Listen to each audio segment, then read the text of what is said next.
Bismillahirrahmanirrahim. Baik, yang terhormat Ketua Komunitas Marifatuna Academy, Gus Faris Andi Bastian, beserta jajaran kepengurusannya.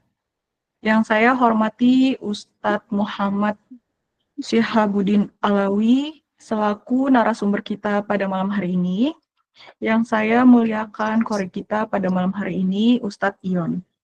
Serta jajaran media partner yang kami kagumi.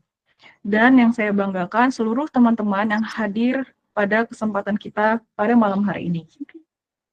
Puji syukur kehadirat Allah Subhanahu wa Ta'ala karena atas limpah rahmat serta hidayahnya pada hari ini, Ahad 15 Juni 2025, kita semua hadir bersama secara virtual dalam kajian umum yang bertemakan Spiritual Reset, bersihkan hati dan mantapkan iman di bulan Muharram. Shalawat berserta salam semoga tetap terlimpah curahkan kepada junjungan alam tauladan umat manusia, rahmat bagi seluruh alam, baginda Nabi Agung Muhammad SAW yang telah membawa kita dari zaman kegelapan menuju zaman terang benderang. Hadirin teman semua yang kami hormati, perkenankan saya, Dea Septiani, sebagai moderator untuk memandu acara kita pada malam hari ini hingga sampai selesai nanti. Dan adapun susunan acara kita pada malam hari ini adalah yang pertama acara pembukaan, yang kedua pembacaan ayat suci Al-Quran, yang ketiga sambutan, yang keempat penyampaian materi dan Q&A, yang kelima doa dan penutup. Hadirin yang berbahagia, kita semua berharap semoga acara pada malam hari ini diberikan kelancaran oleh Allah Subhanahu wa Ta'ala. Marilah kita buka bersama dengan bacaan Al-Basmalah. Bismillahirrahmanirrahim. Untuk mengawali kajian kita pada hari ini, langsung saja marilah kita hayati bersama lantunan ayat suci Al-Quran yang akan dilantunkan oleh Ustadz Ion. Kepada beliau kami persilakan. Assalamualaikum warahmatullahi wabarakatuh.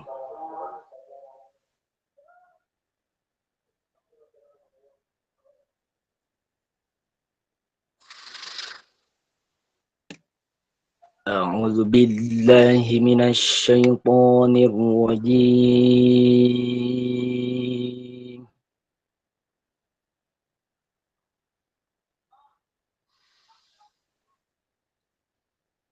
Bismillahirrahmanirrahim.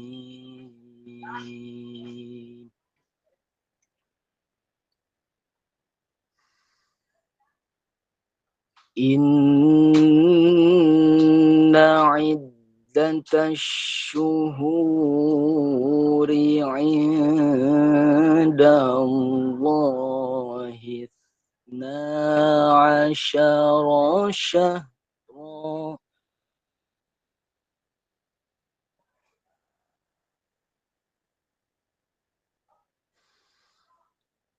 Isna asyara syahran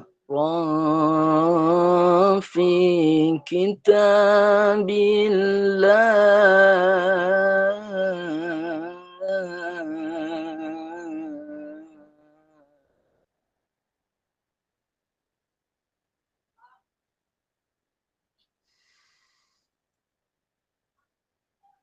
fi kitabillahi yawma khalaqas samawati wal ardh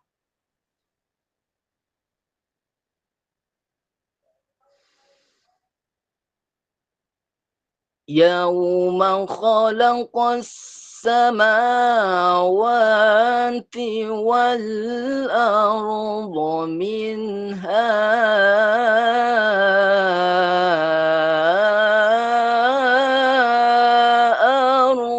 arba'atun hurum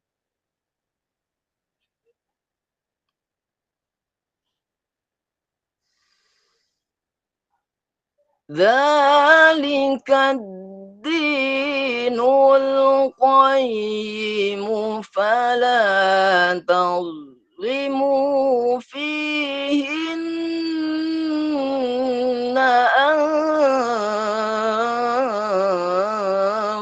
أنفسكم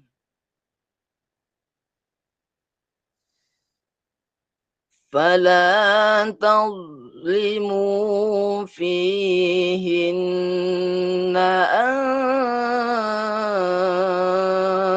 أنفسكم وقاتلوا المشركين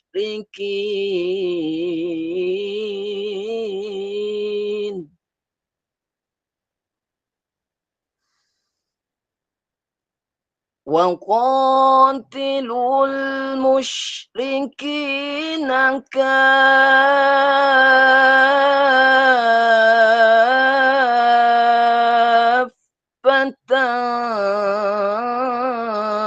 كما يقاتلونكم كافة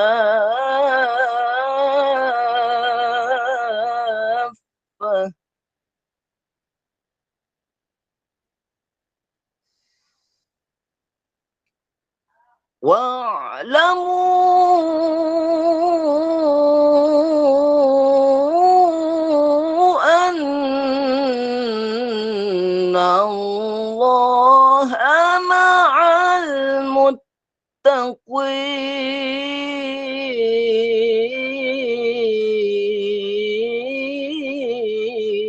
المتقين واعلموا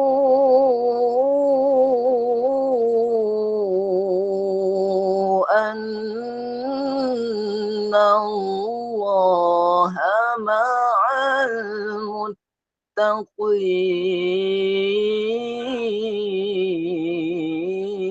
المتقين صدق الله العظيم. Assalamualaikum warahmatullahi wabarakatuh. Waalaikumsalam warahmatullahi wabarakatuh. Masya Allah, tabarakallah, lantunan ayat suci Al-Quran yang sangat merdu dan luar biasa. Terima kasih atas lantunannya Ustadz Ion.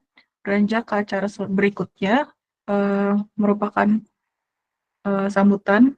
Kami persilakan kepada Ketua Komunitas Marifatun Akademi, Gus Faris Andi Bastian.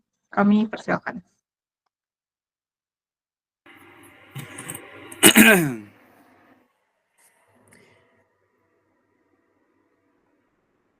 Bismillahirrahmanirrahim. Assalamualaikum warahmatullahi wabarakatuh. Waalaikumsalam Saya izin warahmatullahi wabarakatuh. teman-teman ya untuk tidak open kamera terlebih dahulu. Mohon maaf sebelumnya untuk tidak open kamera terlebih dahulu. Mohon maaf ya kepada teman-teman semuanya.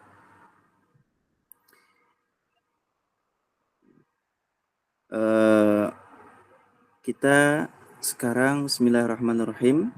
Assalamualaikum warahmatullahi wabarakatuh.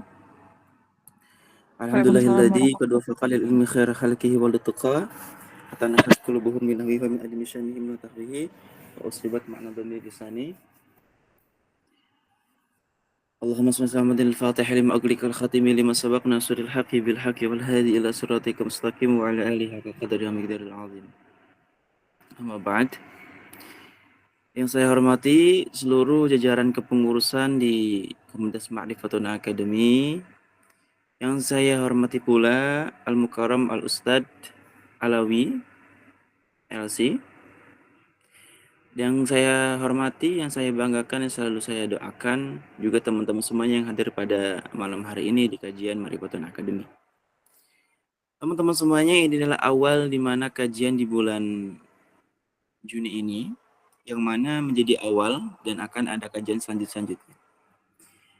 Insya Allah di kajian bulan Juni dan bulan selanjutnya kita akan memberikan sesuatu yang lebih baik lagi dan lebih baik lagi untuk kalian. Maka dari itu untuk teman-teman semuanya, ayo sama-sama bareng-bareng untuk meramaikan ya. Jadi ketika ada kajian di Ma'rifatun Academy, itulah kajian kita semuanya. Yuk share bareng-bareng kajiannya, share ke teman-teman yang lain ya, agar ramai kajiannya. Ini sama Ustadz, ini kajiannya semi akademis lah bahasanya. Kan Ma'rifatun itu bukan hanya kajian yang bersifatnya untuk pemuda-pemuda yang awam hijrah, tidak, tapi juga ada yang semi akademis. Kita mempelajari tentang bagaimana keilmuan-keilmuan di universitas, di akademiknya seperti itu, mengenai tentang keilmuan Islam. Ini perlu kita pelajari agar kita tidak khususnya orang-orang yang awam tidak ketinggalan, apalagi dibodohi, ya. Kan di Indonesia itu sekarang banyak banget yang dibodohi karena orang pintar. Orang-orang yang mohon maaf ya, nauzubillah min dzalik, menjual agama, mengatasnamakan agama. Kan yang korbannya kan orang-orang awam. Karena apa? Minimnya ilmu agama, minimnya kritis dalam menuntut ilmu. Makanya di sini kita belajar bareng-bareng di Marifatun Academy. Ayo tingkatkan keilmuan, disiplin keilmuan, dan juga kritis dalam belajar. Ya, insya Allah pada malam hari ini di kajian Marifatun Academy akan membahas sebuah tema yang cocok di bulan ini, yaitu bersihkan hati dan mantapkan iman di bulan Muharram. Jadi spiritual reset, ya, yang akan yang akan dijelaskan oleh Ustadz Muhammad Sihabuddin Alawi LC, ya. Insyaallah nanti teman-teman stay tune di kajian ini sampai akhir, jangan ada yang keluar masuk. Azab dalam mencari ilmu itu jangan keluar masuk, dengarkan sampai dari awal sampai akhir. Ya, baru diucapin udah ada yang keluar tuh. Ya Allah. Dengarkan baik-baik dari awal sampai akhir, nanti di akhir ada sesi tanya jawab. Jangan ada yang keluar masuk. Sekarang baru dimulai. Sok di-share kajiannya di grup-grup keluarga, teman, kelas dan sebagainya, atau di platform yang lainnya. Gratis, diizinkan. Ya, mungkin itu saja yang dapat kami sampaikan. Mudah-mudahan bisa menjadi sebuah awal semangat untuk kajian selanjutnya. Terima kasih. Saya kembalikan ke moderator. Wassalamualaikum warahmatullahi wabarakatuh. Waalaikumsalam warahmatullahi wabarakatuh. Masya Allah, Alhamdulillah, terima kasih kepada Ketua Komunitas Marifatun Academy, Gus Faris Andi Bastian. Beranjak ke acara berikutnya, yaitu pemaparan materi yang dilanjut dengan tanya jawab. Baik, teman-teman, sudah hadir di hadapan kita narasumber kita yang sangat luar biasa. Dan untuk teman-teman semua, tolong disimak baik-baik ya apa yang disampaikan pemateri kita malam hari ini, dan siapkan catatannya tentunya, serta siapkan pertanyaan terbaik untuk kalian. Tetapi sebelum menyampaikan materi, alangkah lebih baiknya kita kenal terlebih dahulu siapakah narasumber kita pada malam hari ini. Berikut CV dan CV dari narasumber kita. Baik, biodata pemateri, nama Muhammad Syihabuddin Alawi, tempat tanggal lahir Blora 9 Agustus, domisili Kairo Mesir, pendidikan MTS dan MA Al-Anwar Sarang Rembang, LP Muhadlaroh PP Al-Anwar Sarang Rembang, Universitas Al-Azhar Mesir, pasca sarjana Universitas Al-Azhar. Aktivitas offline-nya Direktur Platform Mahaj Ilmu Course. Sosial media Instagram @alwi_karim. Motivasi hidup, semua akan berlalu. Masya Allah, luar biasa sekali ya teman-teman. Baik, kalau begitu langsung saja kita persilakan kepada Ustadz Muhammad Syihabuddin Alawi selama 45 menit untuk menyampaikan materinya. Kami persilakan. Baik, terima kasih untuk moderator atas waktunya. Dengaran ya. Bismillahirrahmanirrahim. Assalamualaikum warahmatullahi wabarakatuh. Waalaikumsalam warahmatullahi wabarakatuh. Alhamdulillahirabbil alamin. Alhamdulillahilladzi hadana li hadza ma kunna linahtadiya laula an hadanallah. Alhamdulillahilladzi a'tana kulla ni'amin kamasalil ghaisi yanzilu minas sama'i wa yuhdina ila siratikal mustaqim. Wassalatu wassalamu ala asyrafil anbiya'i wal mursalin wa ala alihi wa ashabihi wa man tabi'ahum bi ihsanin ila yaumiddin ajma'in. Pertama-tama yang kami hormati dari jajaran, baik itu nanti ketua, kemudian founder dan pengurus dari Marifatun Academy, Kemudian dari peserta sekalian yang kami banggakan, alhamdulillah sekedar cerita gitu ya. Jadi di sini kita sama-sama belajar, sama-sama usikum wa iya ya binafsi. Jadi sama saling menasihati seperti yang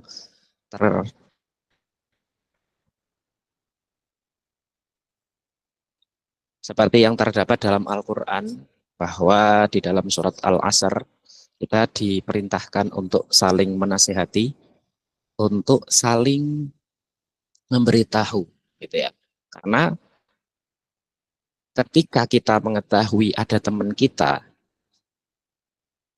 dan yang dinamakan dengan sahabat yang baik adalah ketika kita mengetahui teman kita sedang melenceng, kemudian kita menasihatinya. Bukan berarti kita tidak suka kepada dia, tetapi justru itu tanda kesukaan kita. Oke, maka pertama, ketika saya diminta untuk sama-sama saling belajar dengan teman-teman semua, maka apa yang terpikirkan dalam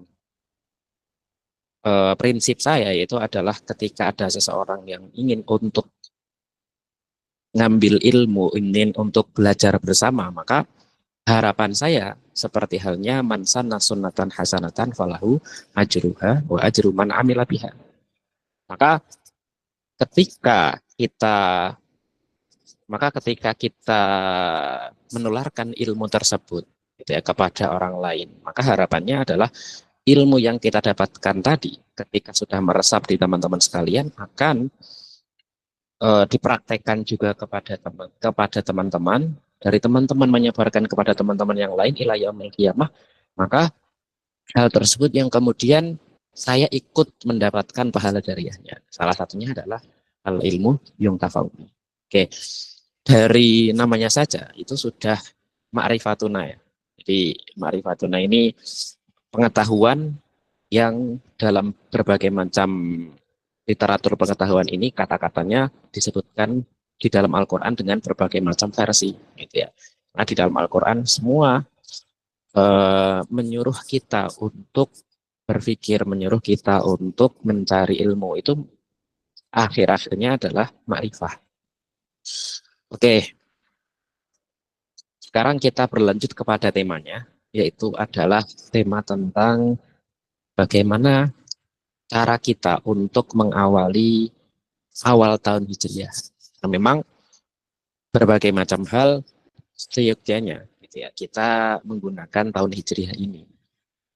Banyak sekali dari tahun-tahun Hijriah yang mungkin barangkali teman-teman sekarang itu banyak yang tidak tahu. Artinya bahkan di luar sana tahun Hijriah aja nggak hafal gitu ya. Artinya bulan-bulan dalam tahun Hijriah itu tidak hafal. Oke, nggak masalah. Itu adalah dakwah yang kemudian dakwahnya harus selalu melewati proses. Maka mengetahui Muharram sendiri, sebenarnya istilah Muharram ini adalah istilah yang kalau kita melihat dalam Al-Quran gitu ya, maka dia termasuk dari salah satu bulan yang dimuliakan gitu ya. Minha arba'atu hurum gitu. Maka 4 bulan ini adalah apa saja? Ada Dzulqa'dah, kemudian ada Dzulhijjah, ada Muharram. 3 bulan yang kemudian 3 bulan ini itu bersandingan. 1 bulan lagi itu ada jaraknya gitu ya, ada space-nya, yaitu adalah bulan Rajab.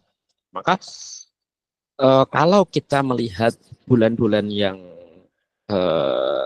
Muharram ini sebenarnya adalah 4 bulan tadi, tapi kemudian secara spesifik yang dimaksud dari Muharram itu adalah awal dari bulan Hijriah. Sebenarnya dari penamaan bulan Hijriah sendiri itu dikaitkan dengan hijrahnya Nabi. Nah, yang menarik adalah saya pun juga baru tahu ketika berada di sini gitu ya, bahwa sebenarnya Muharram ini bukan merupakan awal dari hijrahnya Nabi. Artinya adalah kita tahu bahwa bulan Hijriah ini itu adalah bulan yang namanya itu diambil dari hijrahnya Nabi ketika dari Makkah ke Madinah. Jadi hijrahnya Nabi itu sendiri kan ada, atau hijrah dalam kenabian itu ada 3 kali ya. Pertama adalah hijrah ke Habasyah, Habasyah pun itu 2 kali, gitu ya. Yang ketiga itu adalah hijrah ke Madinah yang Nabi ikut. Kalau hijrah ke Habasyah Nabi tidak. Yang hijrah ke Habasyah adalah dari pengikutnya Nabi. Ada beberapa orang yang kemudian dikhawatirkan kalau masih nanti di Makkah nyawa ataupun bendanya itu berbahaya gitu ya. Nah, fun fact-nya bahwa hijrahnya Nabi itu bukan dimulai dari bulan Muharram gitu ya. Tetapi dimulainya nanti adalah di akhir Safar, di akhir bulan Safar. Akhir bulan Safar ini itu adalah akhir yang kemudian ketika Nabi itu berada di Madinah, dan jaraknya antara Mekah dan Madinah itu kan cukup jauh ya. Sedangkan dulu menggunakan alat transportasinya itu adalah unta gitu ya. Nah, kemudian dari alat transportasi berupa unta tersebut, Nabi sebelum pergi pun gitu ya, itu kan beliau sembunyi dulu. Nah, kalau kita tahu ya, gua yang dipakai untuk sembunyi Nabi sebelum Nabi itu pergi ke hijrah ke Madinah adalah Gua Sur ya. Gua Sur ini itu adalah, jangan bayangkan gua-gua yang ada di Arab itu sama dengan gua yang ada di Indonesia, bukan. Jadi kalau penamaan gua, nah kalau di dalam Al-Quran itu kan namanya adalah Ghor ya. Ghornya adalah Ghori Sur. Itu adalah Gua Sur. Gua Sur ini kalau bahasa kata-kata Ghorun dalam bahasa Arab, maka maknanya adalah gua yang lubangnya itu tidak besar. Kalau di Indonesia itu kan gua yang kemudian di bawah gunung, terus kemudian di dalamnya itu luas banget. Nah, itulah bedanya antara Al-Ghor dengan Al-Kahfi. Makanya ada Ashabul Kahfi, itu mananya adalah sama juga orang yang menempati atau tidur di dalam gua. Nah, tapi Kahfi di sini sama-sama guanya, cuma dia lebih besar lagi, gitu ya, lebih luas. Nah, yang kalau di Indonesia, kalau misal ada Gua Maharani misal, atau gua apa misalnya yang ada di Indonesia, itu yang cocok untuk dinamai sebagai kahfun, bukan Ghor, gitu ya. Oke.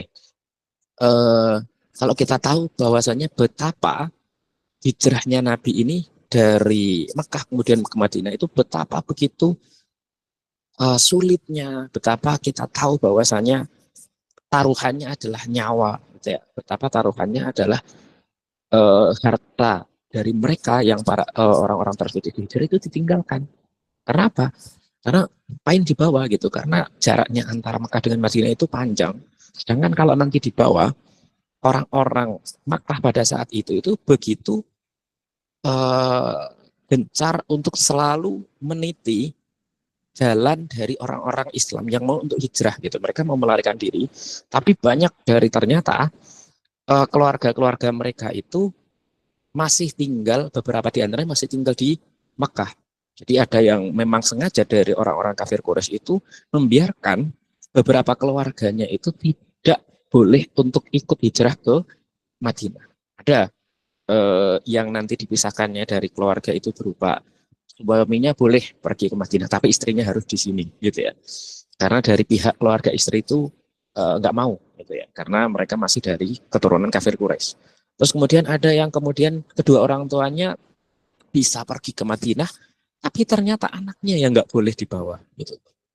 Kemudian ada banyak juga, kamu boleh pergi, ya udah sana pergi, tapi harta kamu nggak boleh dibawa, dan lain sebagainya. Artinya betapa pengorbanan tersebut yang harus kita pelajari, yang harus kita tanamkan di hati kita terkait masalah yang namanya hijrah, yang namanya kembali ke bulan yang baru itu harus ada beberapa pengorbanan, gitu ya.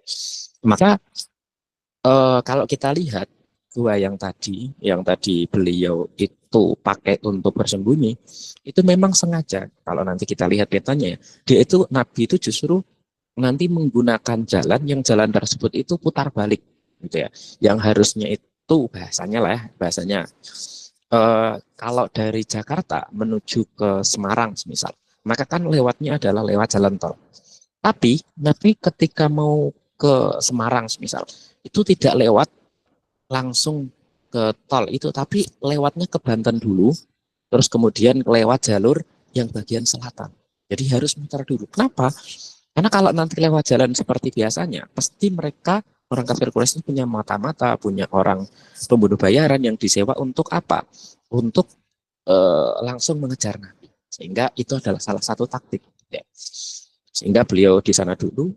Terus kemudian yang memberikan makan siapa? Yang memberikan makannya adalah Sayyidah Asma binti Abi Bakar, yang beliau menutupi gitu ya. Makanya nanti Sayyidah Asma ini mempunyai gelar adalah Datun Nitoko ini, karena beliau mempunyai selendang, yang selendang tersebut itu dipakai untuk menyamar yang Sayyidah Asma ini nanti akan memasok makanan-makanan ketika ayahnya yaitu Sayyidina Abu Bakar dan Nabi Muhammad ini berada di Gua Sur tadi, gitu ya.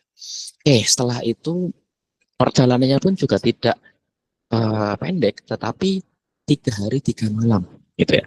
Nah itu dilakukan pas waktu di akhir-akhir dari bulan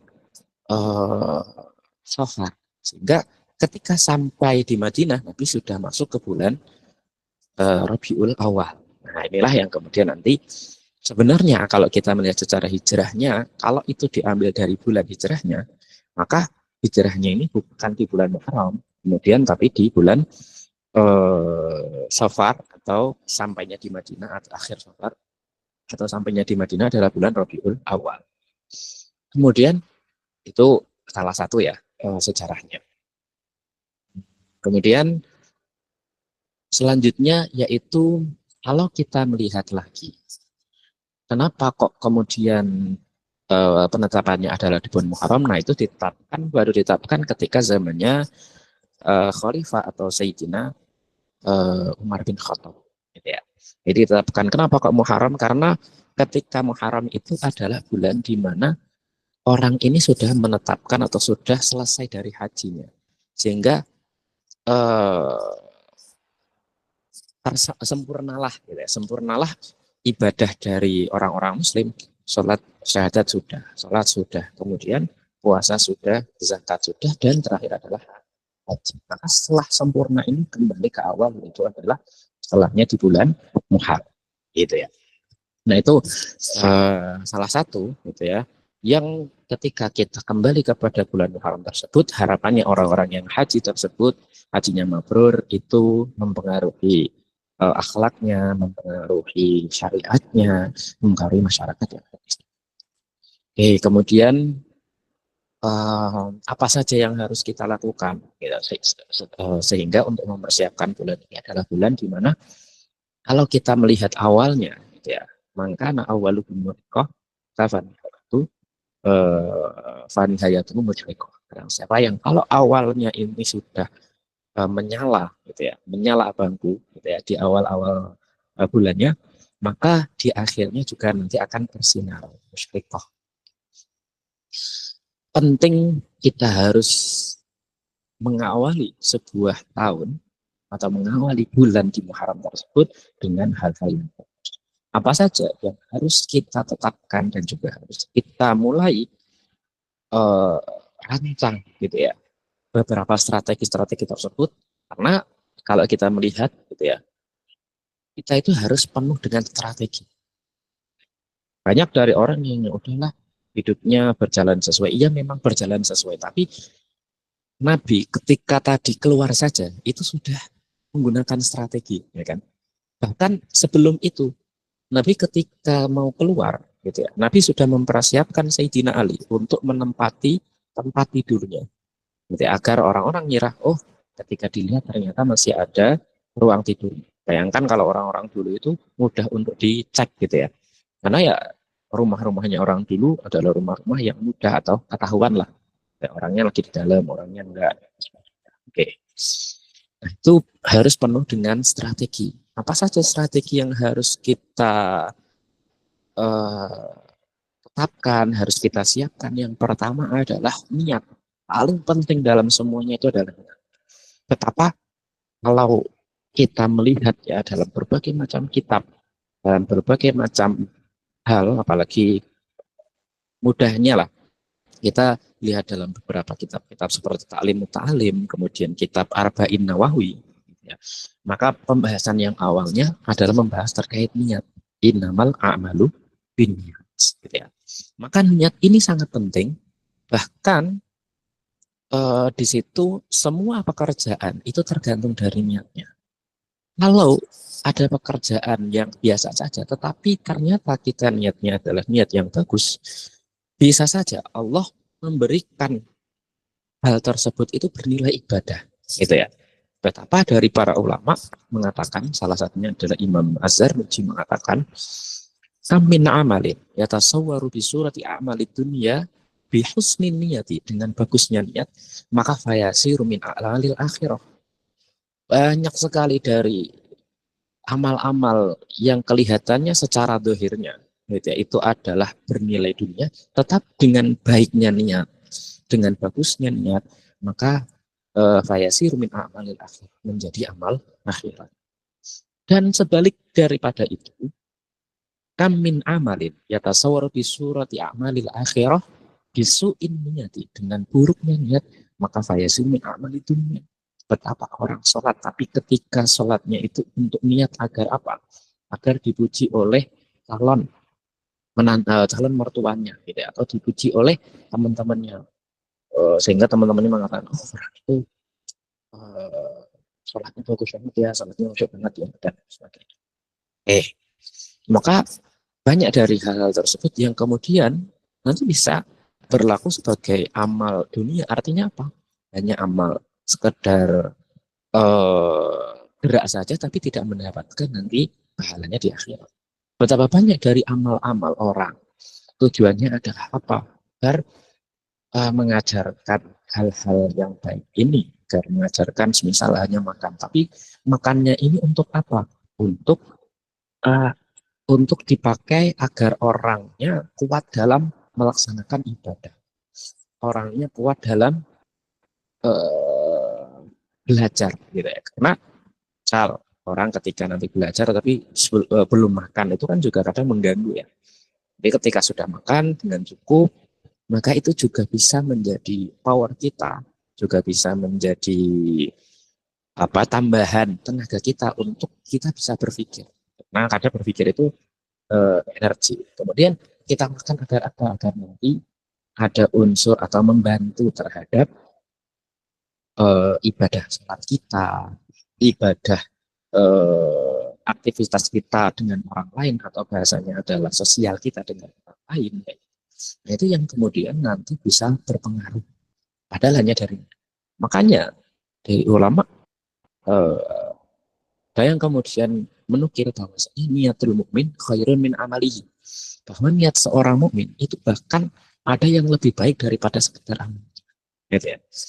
Jadi orang ketika nantinya niat semisal, terus kemudian akhir-akhirnya dari niat tersebut itu kemudian tidak mampu untuk melakukan pekerjaan tadi, misal niat mau bersedekah kepada orang lain. Jadi ternyata karena ada suatu dua hal, gitu ya,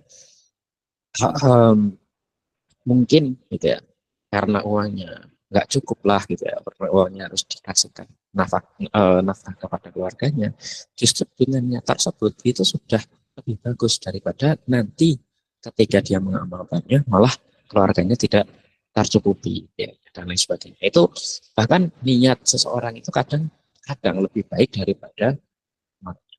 Maka segala macam apapun kita harus kuatkan dulu, kita harus persiapkan dulu dari sisi niatnya. Niat ini yang kemudian nanti akan mempengaruhi terhadap apa saja, entah itu niat terhadap amal yang sudah baik, ya, seperti sholat, ini kan memang amal syariat, ataupun niat-niat biasa, ya.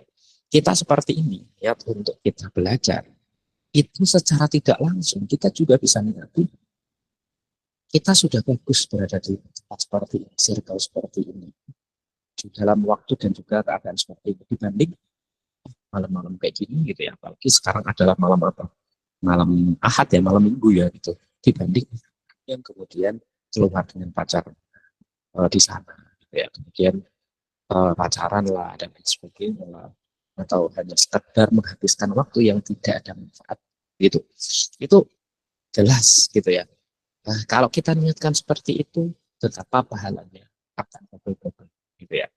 Banyak sekali orang yang hanya sekadar mungkin em, apa karena orang tersebut itu diceritakan ya, ada satu cerita bahwasanya ini salah satu dari bentuk niat gitu ya. Ada satu cerita dari para ulama yang ulama tersebut itu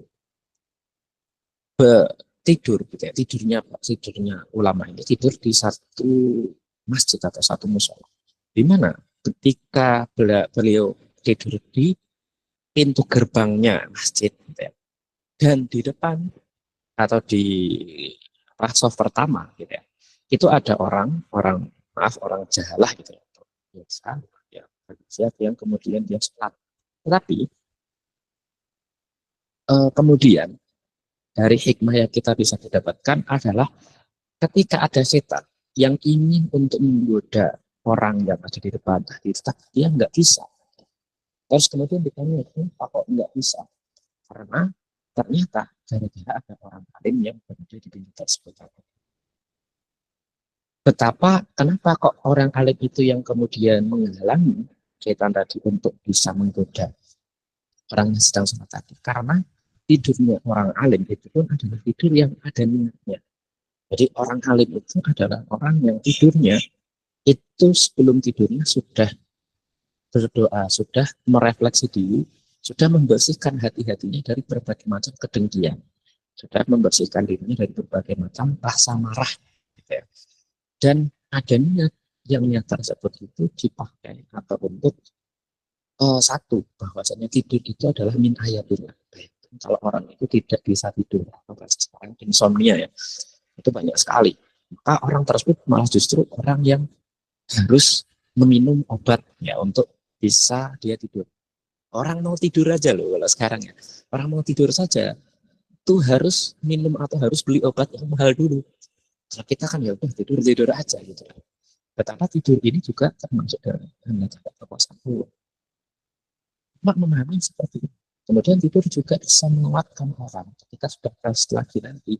Itu malamnya ketika bangun di sepertiga malamnya atau malamnya bangun, dia bisa pakai untuk apa? Untuk melakukan tahajud, untuk bermunajat kepada Allah. Itulah makna gitu ya, kita bisa. Maka lagi-lagi apa yang harus kita perbaiki? Yang pertama adalah niat kita gitu ya. Hal-hal sekecil pun kita harus niatin dengan hal yang baik gitu ya. Misal kita pergi untuk mencari nafkah, untuk ngambil kerja, dan juga untuk kalau bahasa sekarang ya, nanti ini ada kaitannya sama selanjutnya, yaitu adalah mindset gitu ya. Mindset itu jangan kemudian saya harus bekerja untuk bahasa sekarang kan mungkin ada namanya istilahnya generasi sandwich gitu ya, yang dari atasnya butuh, yang dari dianya juga ada kebutuhan, terus kemudian adik-adiknya juga harus dipenuhi. Maka jangan pikirkan itu ada sebuah bentuk kerja atau sebuah bentuk ya, tapi kalian juga harus pikirkan itu adalah investasi kita, investasi akhirat kita untuk membantu bahasa.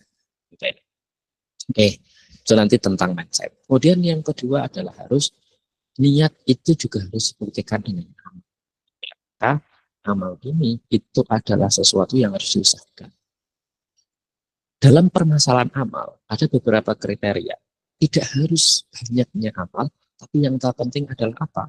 Yang terpenting adalah amal itu bisa dikontinukan, bisa diistiqomahkan, gitu ya. Maka sedikit amal, tapi itu bisa sedikit ilmu dan itu dipraktekkan dengan amal itu lebih baik, lebih bagus, lebih mulia daripada banyaknya ilmu. Nggak ada sama sekali dari ilmu tersebut. Maka ini yang kemudian menjadi afat, menjadi penyakit dan juga menjadi bahaya di zaman-zaman sekarang. Orang banyak mengetahui terkait pengetahuan, tapi pengamalannya ini yang kemudian nggak ada, gitu ya. Maka orang-orang dari para ulama dulu itu yang penting apa? Ada ilmu yang dan juga diamalkan. Atau bahasa lainnya adalah al ilmu wal amal wa tahqiq, membenarkan bahwa ini memang amal yang membuat saya itu jadi lebih tinggi lagi, jadi lebih baik lagi, jadi lebih bersih lagi dan sebagainya. Maka ini hal yang kemudian apa? Ini hal yang kemudian harus kita perhatikan dalam sebuah amal itu sendiri. Jadi dan jangan khawatir bahwasanya teman-teman sekalian itu saya sudah di umur segini udah nggak bisa belajar lagi. Enggak. Belajar itu dalam belajar tadi itu sudah disebutkan beliau foundernya bahwasanya kita harus mendasari apa yang ada di muka bumi ini atau dalam syariat ini adalah fikihnya atau hukumnya atau syariatnya yang kita harus perdalam dulu, gitu ya. Maka dari Imam Junaid dalam pembahasan masalah tasawuf, ketika kalian menemukan ada banyak rahmat yang dimiliki oleh seseorang, gitu ya. Beliau mengatakan seperti ini, gitu ya. Lau ro'aita, ya, insan atau wali yatiru fil hawa wa yamshi alal ma, maka fataro, gitu ya. Maka kamu ketika melihat ada orang yang bisa terbang di udara atau orang yang bisa berjalan di atas air gitu dan lain sebagainya gitu ya, artinya karma-karma yang dianggap lain gitu ya, tapi ternyata dari sisi apa yang dilakukan itu tidak sesuai dengan syariat Islam, tidak sesuai dengan fikihnya, hukumnya, maka ya kalian jangan percayakan adanya hal tersebut. Maka kalian lebih condong kepada para ulama yang secara syariatnya, secara fikihnya gitu ya, itu sesuai gitu ya, dengan syariat-syariat Islam. Walaupun mereka adalah orang-orang yang kemudian memiliki bahasanya adalah keajaiban. Barangkali keajaiban tersebut adalah keajaiban yang nilainya bukan itu adalah karomah, tetapi justru adalah istidraj, gitu ya.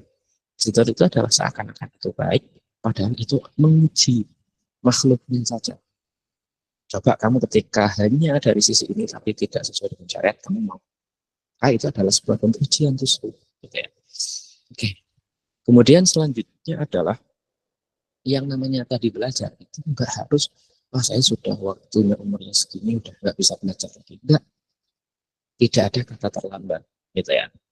Bahwa orang yang nantinya benar, gitu ya, al ibroh atau barometernya itu laisa fiman sabak walakin al ibroh fiman hakok.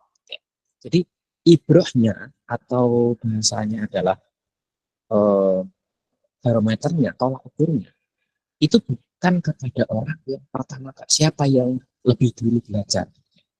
Ada orang yang kemudian belajar dari SD-nya atau dari, ya memang banyak orang-orang yang seperti itu dan tapi tidak menutup kemungkinan orang-orang yang baru belajar ketika dia sadar, tetapi dia hakok laisa biman sabak, bukan orang yang pertama kali siapa yang lebih dulu memulai, tapi fiman hakok, siapa yang kemudian benar-benar mengamalkan ilmunya tersebut, benar-benar bersungguh-sungguh gitu ya dalam mengamalkan.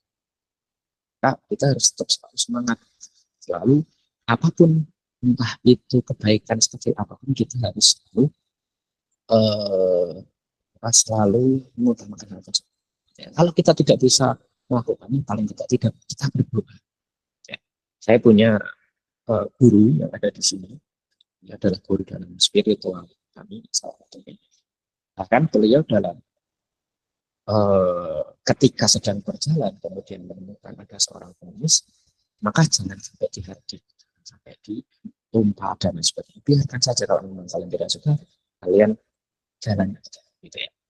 Dan lebih baiknya apa? Lebih baiknya kalau memang ada sedikit, kita ketepakkan hal tersebut, gitu ya. Karena kita nggak akan tahu kalau menunggu kalau menunggu nanti mampu.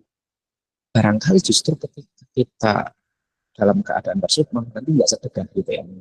Maka betapa baiknya, gitu ya. Orang ketika memiliki harta miliaran, tapi yang disedekahkan itu 1 juta.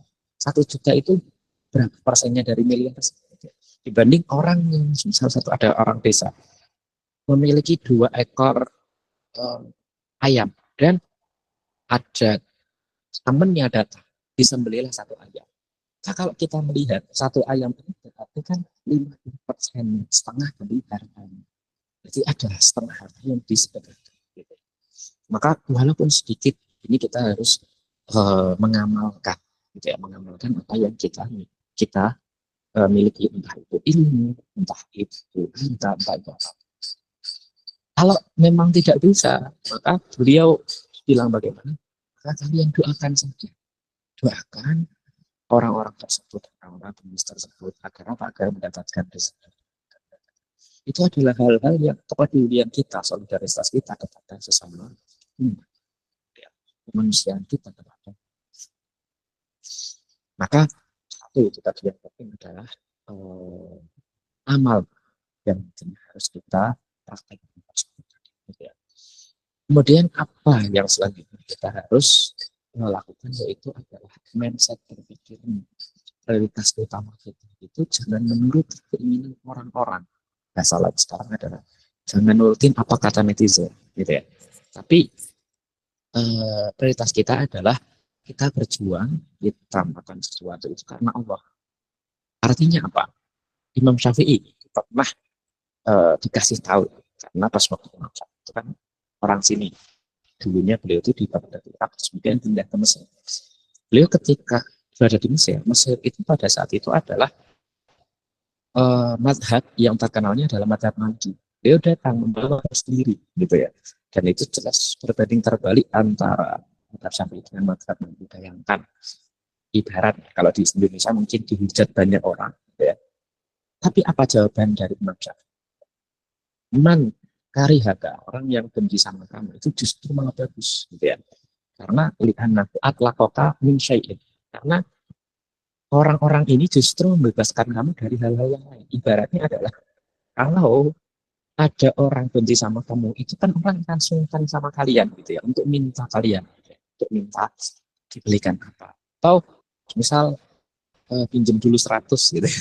Atau untuk nantinya adalah minta hutang, itu kan mereka juga akan sungkan memintakan kepada kalian dan sebagainya. Kata kalau Imam Syafi'i malah berpikirnya ya bagus, kalau kayak gitu saya nggak dihutangin sama mereka, kalau gitu saya nggak ada apa ya, mereka nggak minta-minta sama saya. Itu untuk orang yang nggak suka, ini itu nggak pikir panjang, ya, karena husnudzon ini yang paling penting. Jadi berprasangka baik kepada Allah ini yang paling penting. Memang Allah takdirkan seperti ini pada saya, barangkali dengan hal tersebut, oh sudah, saya nggak perlu berpikir atau nggak perlu susah-susah gitu ya untuk memikirkannya, sehingga mereka nggak perlu utang sama saya, gitu ya. Itu salah satu. Kalau ada orang yang baik, beliau juga bersyukur. Apa syukurnya? Sehingga beliau bisa menyebarkan ilmu kepada orang lain, dan ilmu itu ketika bermanfaat, gitu, maka juga akan menimbulkan imbas yang baik kepada masyarakat, gitu ya. Dan lain sebagainya. Itu beliau menganggap bahwasannya satu koin, gitu ya, bahasanya adalah satu koin itu kan punya dua sisi, gitu ya, sisi uang atau sisi gambar atau sisi angka. Ya tinggal dilihat aja nanti kedua baiknya pas. Maka kita harus selalu apa? Selalu mindsetnya kita harus selalu dijaga atau harus selalu diperbaiki. Ya. Nah, tadi Imam Syafi'i memberikan contoh kepada kita cara untuk menetralisasi, menyeimbangkan mindset yang kemudian apa saja yang nantinya harus diprioritaskan. Yaitu tadi kita berada di sini untuk tujuannya bukan untuk orang, gitu ya. Tadi tujuannya adalah untuk apa-apa didasarkan dengan apa yang Allah itu ridho di dalam kita. Hanya pada saat itu ada satu cerita dari yang menguatkan adanya hal ini. Ya, ulama ini itu dipanggil sesama tetangga. Ketika dipanggil sama tetangganya tersebut, itu dia apa namanya? Dia datangin, gitu ya. Ketika ada tetangganya. Terus tapi tujuan tetangganya itu bukan kok benar-benar mengambil, gitu ya. Benar-benar mau ngasih tahu apa-apa dan sebagainya. Tapi menguji saja, gitu ya. Menguji dia mau datang, kayak mempermainkan. Ini ulama tadi datang. Terus pas waktu datang, ada apa? Enggak ada apa-apa. Kok cuma manggil doang. Akhirnya balik lagi. Dipanggil lagi. Terus kemudian beliau datang lagi, ditanyain, ada apa? Enggak ada apa-apa. Kemudian balik lagi sampai 3 kali, akhirnya justru yang mempermainkan ini yang tadi heran gitu ya.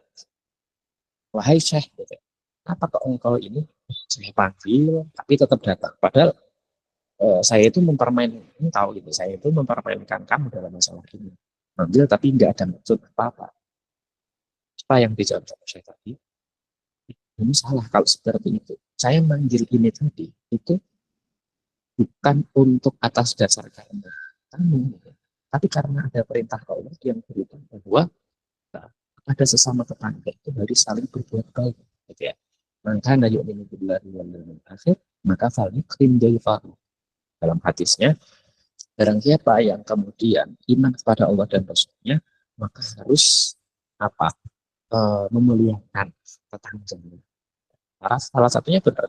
Saya bukan karena kamu gitu ya, tapi karena memang Allah mutusnya seperti ini, gitu ya. Tapi memang karena Allah apa memerintahkan kita itu seperti itu, gitu ya. Jadi bukan karena kamu ya, tapi karena kita perintah itu. Kita bagaimana cara kita untuk memperbanyak dari perintah tersebut, bahwa oh ini memang yang dikenal sama Allah, ini yang kemudian diridhoi dan juga tidak diridhoi sama Allah dan lain sebagainya. Ya. Terus selanjutnya bahwa mindset tadi itu sangat penting. Salah satunya adalah apa yang kemudian diajarkan oleh Nabi Muhammad SAW kepada Sayyidah Aisyah saat itu.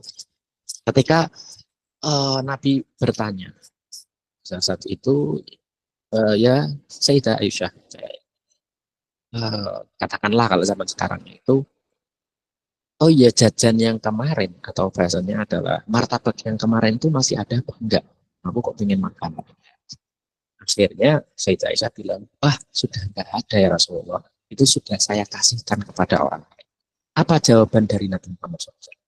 Jawabannya adalah, kamu salah kalau mengatakan itu yang enggak ada. Justru itulah yang ada. Tapi adanya bukan di dunia, tapi nanti di akhirat. Maka mindset seperti ini yang harus kita prinsip-prinsip ini harus kita tetapkan bahwa sesuatu ketika bentuknya adalah sedekah itu bukan justru dia yang hilang, justru dia enggak ada, tapi justru yang kita sedekahkanlah itu yang ada. Ya, tapi adanya bukan di sini, tapi nanti di akhirat. Itu adalah salah satu mindset yang sehingga kita itu merasa tidak kehilangan. Justru itu yang menjadi tabungan kita, justru itu yang menjadi celengan kita nanti di akhirat. Nah, mindset-mindset seperti ini yang ada sangat banyak sekali yang kita harus amalkan, yang kita harus tetapkan, sehingga hal tersebut kalau bahasa anak sekarang itu menjadi obat dari mental health-nya, ya kan. Orang sekarang kan kebanyakan seperti itu tuh, ya kan. Alasannya wah saya terkena mental health, saya terkena apa dan lain sebagainya gitu ya. Bahasanya sociality dan lain sebagainya. Sedangkan sebenarnya itu semua sudah ada jawabannya dalam syariat Islam. Tinggal bagaimana kita mempelajari secara umum saja, jangan hanya satu bab saja. Babnya kalau nanti bagi orang-orang sekarang ya, secara tidak langsung harus secara bahasanya jujur gitu ya, harus. Jangan yang dipelajari hanya pembahasan terkait masalah nikah saja. Kalau memang itu dibutuhkan, gitu ya, kalau memang itu yang sedang urgen, maka itu perlu, gitu ya. Tapi yang paling inti adalah semuanya, ya, hukum-hukumnya dalam keseharian itu bagaimana, terus kemudian hukum berbuat baik, gitu ya, sesama manusia itu bagaimana dan lain sebagainya. Oke, maka jangan hanya dari sisi satu bab atau satu pembahasan saja, tapi harus semua pembahasan. Dan itu pun juga kita tidak menyarankan untuk langsung dipelajari semua, enggak.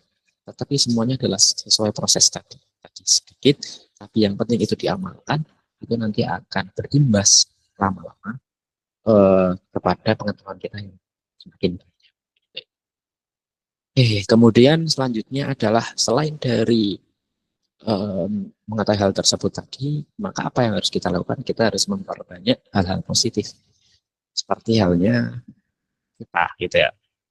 Kita melakukan karena adanya kemaksiatan, adanya pikiran-pikiran yang kotor dan sebagainya itu karena kita tidak mempunyai banyak kegiatan atau kita banyak sekali gitu ya yang nantinya terpengaruh terhadap media sosial. Maka saya setuju dan juga sangat setuju terkait media atau dokumentasi dan juga penyebaran terkait syiar-syiar dakwah-dakwah yang seharusnya dakwah-dakwah yang bagus itu harus kita perbanyak di media sosial.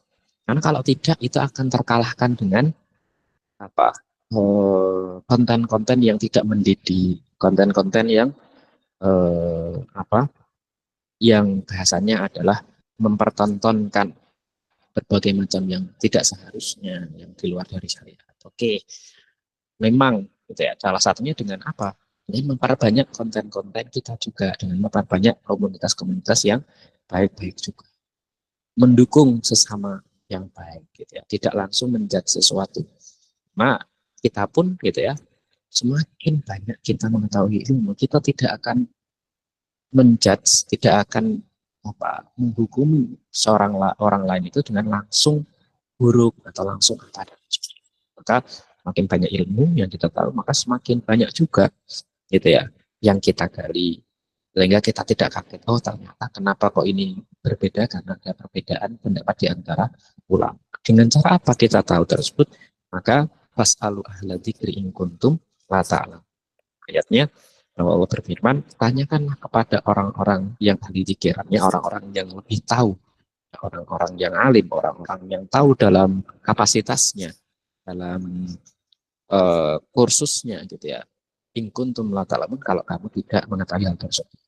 Ya, maka nggak bisa kita menyembuhkan diri sendiri gitu ya. Padahal penyakitnya apa? Semuanya diambil paracetamol. Nggak bisa.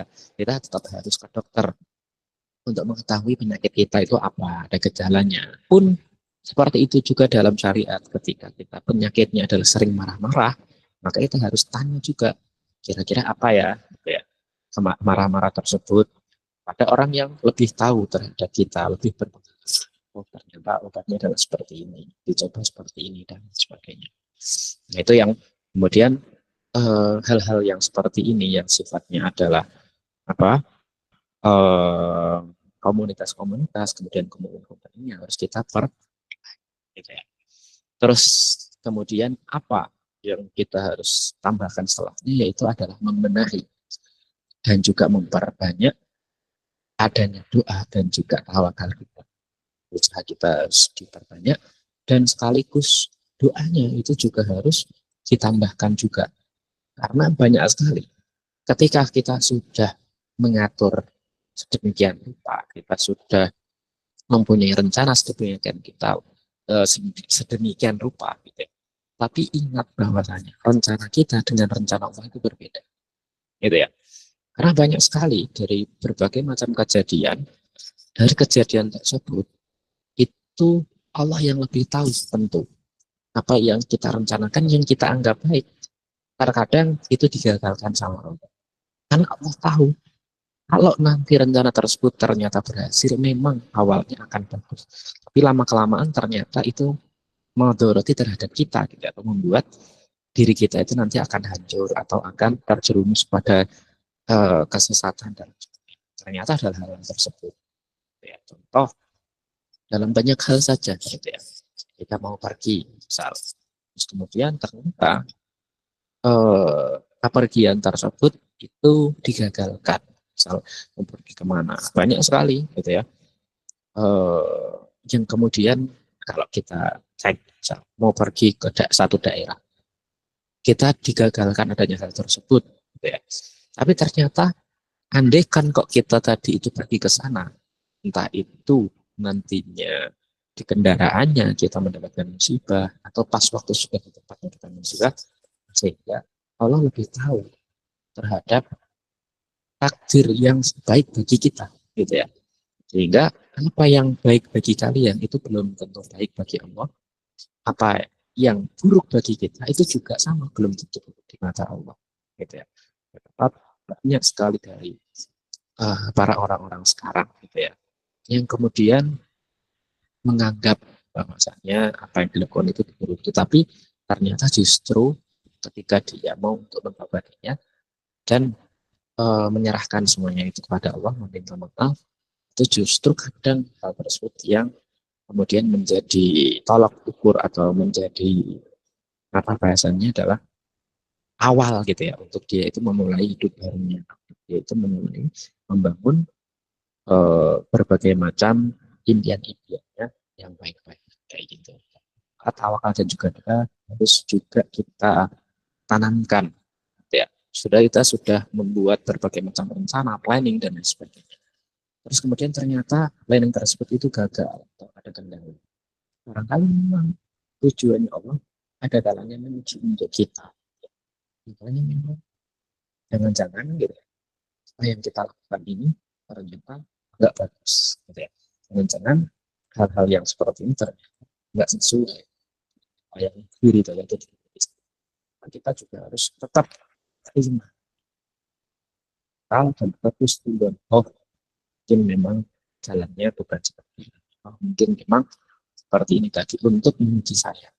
Banyak sekali dari orang-orang sukses yang melewati berbagai macam bahkan ratusan kegagalan sehingga Allah memang tempatkan orang tersebut gagal dulu agar supaya dengan kegagalan itu sudah biasa, sudah menjadi hal yang membuat dia itu terpuruk gitu ya. Justru malah itu menjadi sebuah pembelajaran bagi kita. Maka yang kita anggap itu buruk, justru Allah anggap itu adalah sesuatu yang baik karena itu ujian.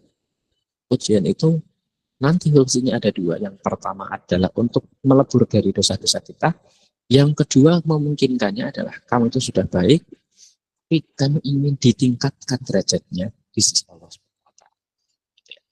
Mungkin itu saja. Sudah lebih 45 menit atau belum?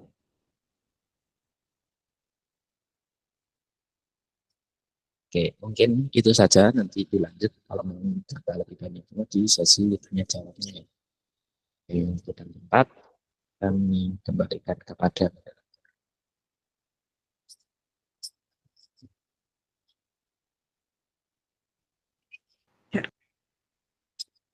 Oke, Masya Allah, luar biasa sekali. Ustadz, Alhamdulillah, terima kasih Ustadz Alwi. Masya Allah, sangat luar biasa sekali atas pemaparan materinya. Semoga kita bisa mengamalkan dalam kehidupan sehari-hari. Memasuki sesi kedua, yaitu sesi tanya-jawab dan diskusi selama 10 menit. Jika ada yang mau bertanya, bisa acungkan tangan dan on mic, lalu sebutkan nama dan pertanyaan, atau teman-teman bisa menanyakan langsung melalui kolom pesan yang tersedia. Baik, silakan teman-teman yang mau bertanya, atau mungkin ada yang mau dicurhatkan, apalagi pembahasannya Masya Allah luar biasa sekali ya teman-teman. Jadi silakan untuk bertanya. Baik, ada yang mau bertanya secara on-cam? Mungkin bisa acungkan tangannya. Ya, sudah ada beberapa pertanyaan Ustadz di kolom komentar. Di sini ada banyak. Saya bacakan yang pertama ya Ustadz, dari Kak Anwar. Katanya, Kakak moderator, aku mau bertanya. Bertanya boleh? Kata dia. Boleh. Di bulan Muharram ini, apa ada ibadah khusus yang pahalanya luar biasa yang bisa kita laksanakan? Syukron, mohon dijawab ya Kakak moderator dan Ustadz Alawi Punten katanya. Boleh langsung dijawab Ustadz? Oke. Terima kasih untuk pertanyaannya. Sangat bagus sekali pertanyaannya. Oke. Tadi yang ditanyakan adalah apakah ada ibadah yang kemudian ibadah tersebut sangat besar pahalanya gitu ya. Sebenarnya ketika di bulan Muharram sendiri ada banyak sekali ya. Nanti hadis-hadis, kemudian asar dari para sahabat dan juga tabi'in yang menerangkan tentang keutamaan dari bulan Muharram itu sendiri. Salah satunya adalah memberikan sedekah atau memberikan sebangsa sedekah gitu ya, atau nafkah lah gitu ya. Nah, nafkah yang paling bagus yang pertama adalah ketika dia menjadi seorang keluarga, kepala keluarga, itu justru nafkah yang diberikan kepada keluarganya dulu. Misal untuk suami memberikannya kepada istri dan anak-anaknya, kepada ibunya dan kerabat. Maka itu ada dua pahala. Yang pertama pahala silaturahmi, jadi memperkuat tali silaturahmi itu sendiri. Dan yang kedua adalah apa? Yang kedua adalah ada pahala nafkah itu sendiri tadi. Kemudian ada puasa juga ya, di dalam nanti Muharram itu kan ada puasa nanti, ada puasa tanggal 9 dan 10 ya. Ini adalah puasa Tasu'a dan Asyura. Itu juga salah satu puasa, apalagi dimulai dari tanggal pertama gitu ya. Tanggal pertama puasa itu juga dinilai bagus banget dari berbagai macam ulama. Nanti faedahnya ada sangat banyak sekali. Kita dibebaskan dari azab api neraka, ada banyak sekali lah dari berbagai macam dosa-dosa tersebut gitu ya. Terus kemudian yang paling inti tadi ya, saya katakan seperti yang sudah saya sampaikan bahwa kita mengamalkan, kita memperbarui niat kita. Karena awal dari tahun apa yang kita lakukan itu juga bisa mempengaruhi ke bulan-bulan setelahnya gitu ya. Jadi tadi bahwasannya mangkana awaluhu murikoh maka panihayatu musyrikoh. Siapa yang awalnya itu sudah berapi-api, artinya berapi-api itu dalam artian adalah memperbaiki niatnya dengan bagus. Cukup nggak harus banyak ilmu untuk mengamalkan. Cukup apa yang kita dapatkan ilmu tersebut, tapi yang penting apa? Yang penting prakteknya itu tadi. Yang penting prakteknya, yang penting diistiqomahkan hal tersebut itu sudah cukup sebenarnya. Jadi zaman sekarang itu nggak harus banyak pengetahuan ilmu, tapi kita dengan mengamalkan hal tersebut, barangkali itu juga kita bisa mendapatkan ilmu yang lain juga, gitu ya. Hingga pengamalan dari ilmu itu penting sekali. Banyak dari, mohon maaf tadi ya, misal tokoh-tokoh agama yang kemudian terkena hal-hal yang tidak diinginkan atau tidak seharusnya karena ternyata dari apa yang diucapkannya tidak sesuai dengan apa yang dilakukannya. Dari ceramahnya, dari ajarannya itu memerintahkan untuk bersikap halus, untuk tidak boleh memaki orang-orang. Tapi secara perlakuannya tidak dipraktekkan, ya kan? Itu kan namanya adalah al ilmu tapi bila amal. Itu sebenarnya ada berbagai macam hal-hal yang tadi yang disebutkan. Sehingga itu tadi ya bahwasanya Muharram ini itu adalah amal-amal yang nanti kita diperintahkan untuk bahkan untuk berdamai gitu ya. Misal mempunyai kerabat yang nantinya bermusuhan. Dari para ulama ada yang memanai silaturahim itu bukan kok kemudian maknanya adalah kita berbuat baik kepada saudara kita yang juga berbuat baik, bukan. Tapi justru kita berbuat baik kepada saudara kita atau orang yang benci kepada kita. Kan banyak ya mesti ya, ada beberapa orang yang kita benci atau orangnya itu benci kepada kita. Nah justru di momen-momen inilah kita kasih apa misal atau kita datangin ke rumahnya untuk silaturahmi, untuk meminta maaf dan lain sebagainya. Itu justru yang kemudian dikatakan silaturahmi itu seperti itu. Kok kemudian kalau apa ya membalas kebaikan orang lain itu kan hal biasa ya. Tapi coba kalau nantinya kita memperbaiki hal orang lain, membalas keburukan orang lain dan kebaikan itu kan justru luar biasanya. Ada yang ulama memaknai silaturahim seperti itu. Mungkin intinya tadi gitu ya, dari amal yang sebisa mungkin kalau tidak bisa puasa, tidak bisa memberikan sedekah kepada orang yang membutuhkan atau pada anak yatim atau pada keluarga, ya minimalnya niatnya atau praktek ibadahnya atau amal ilmunya tadi harus diamalkan walaupun itu hanya yang penting tadi kontinu istiqomahnya seperti itu.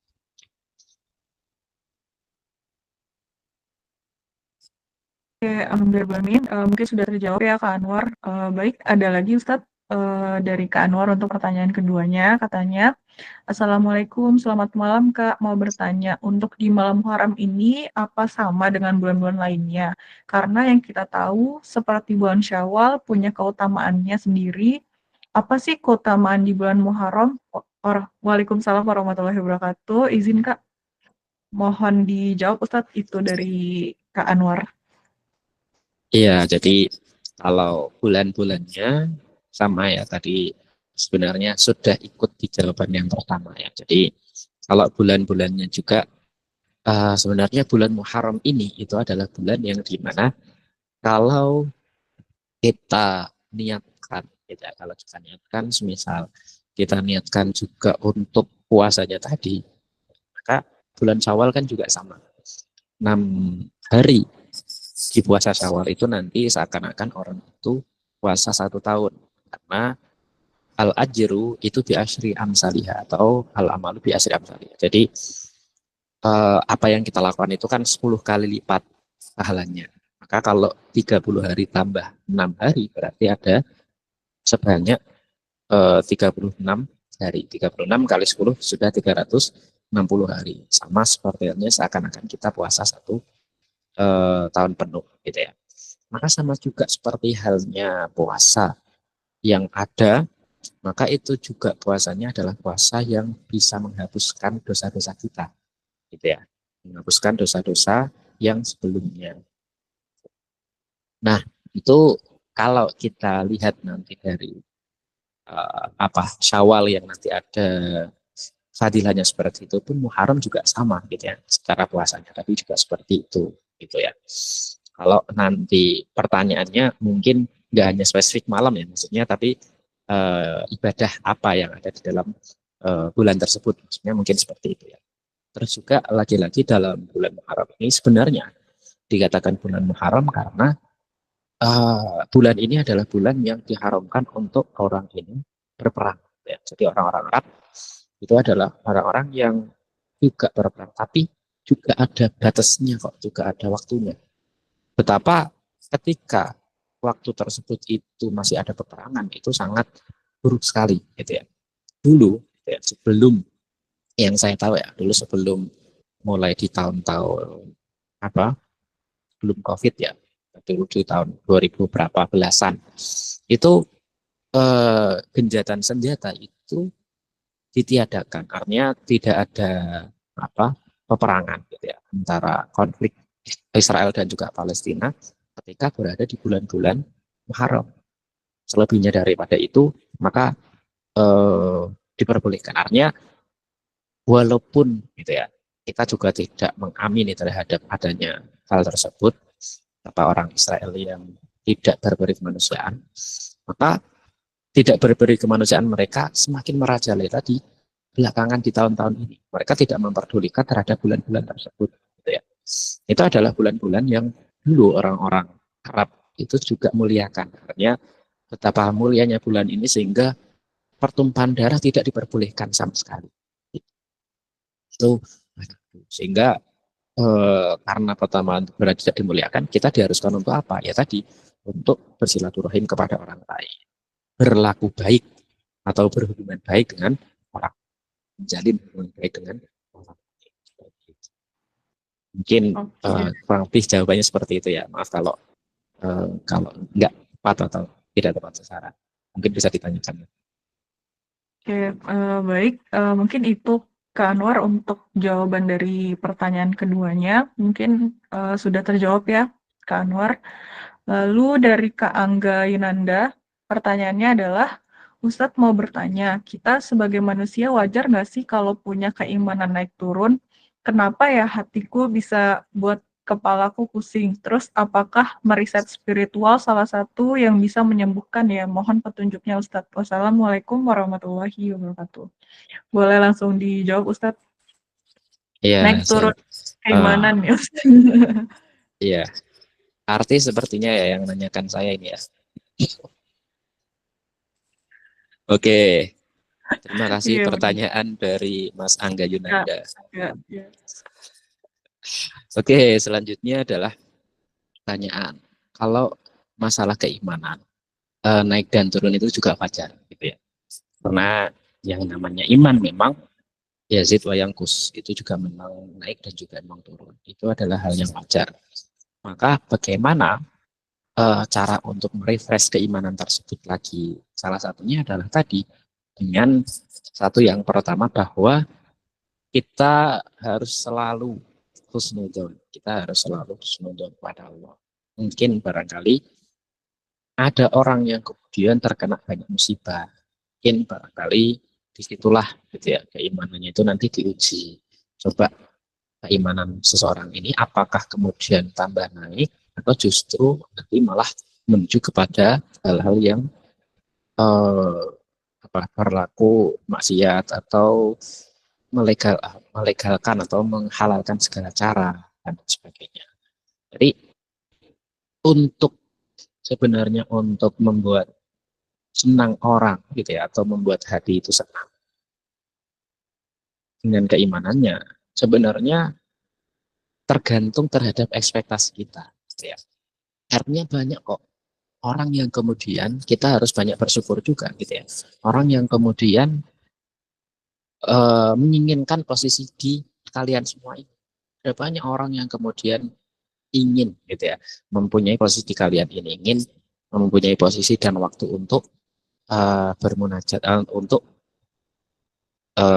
menimba ilmu gitu ya, ingin memiliki posisi di kalian dengan posisi yang keluarganya cemara lah, terus kemudian mendapatkan rezeki yang banyak dan lain sebagainya.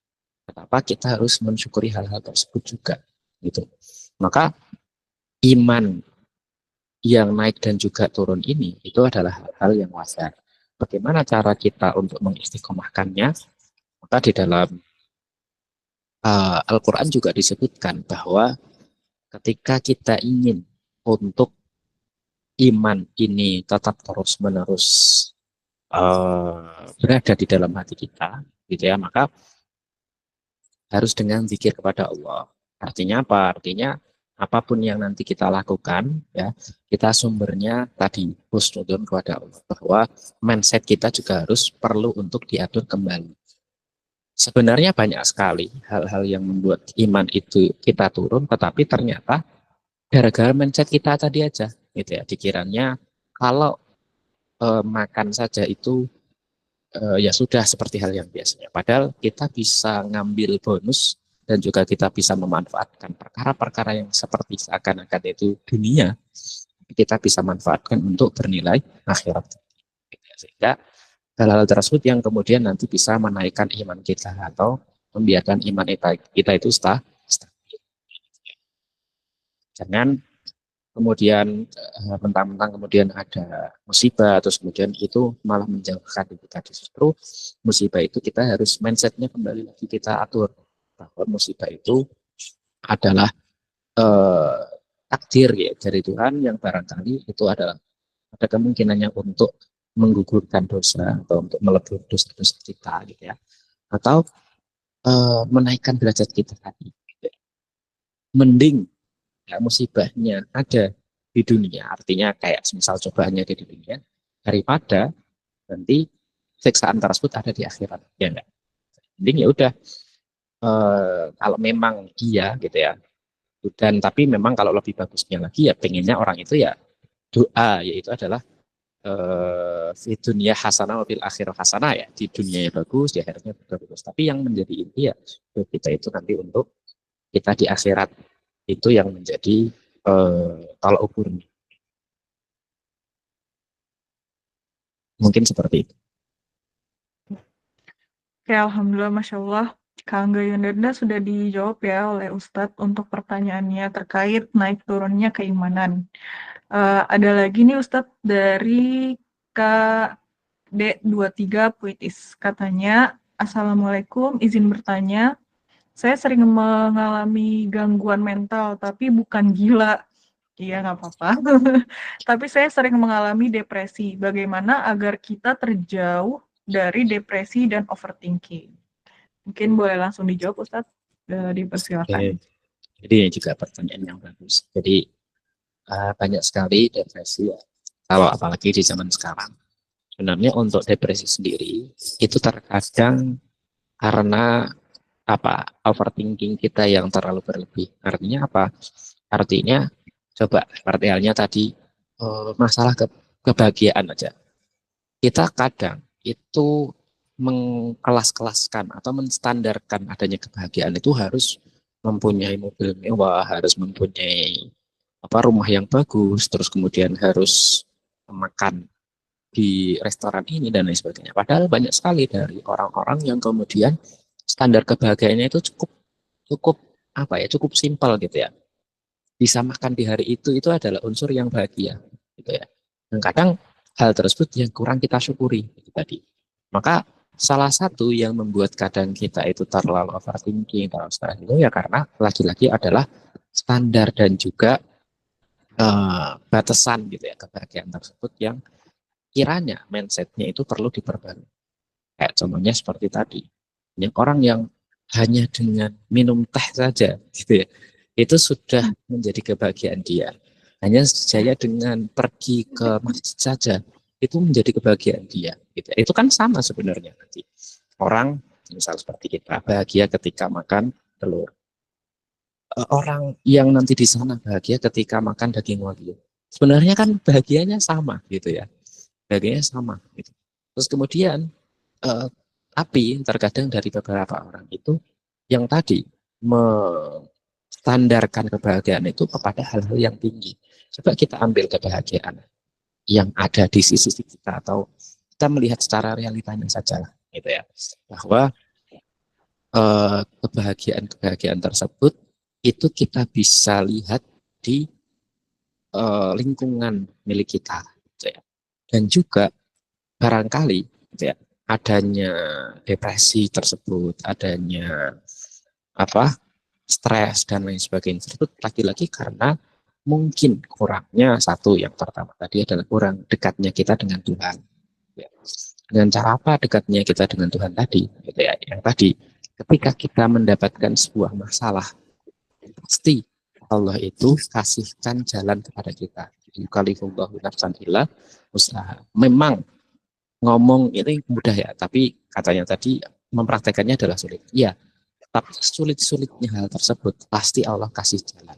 Selama kita tetap masih beriman, selama kita tetap masih berhusnudzon kepada Allah.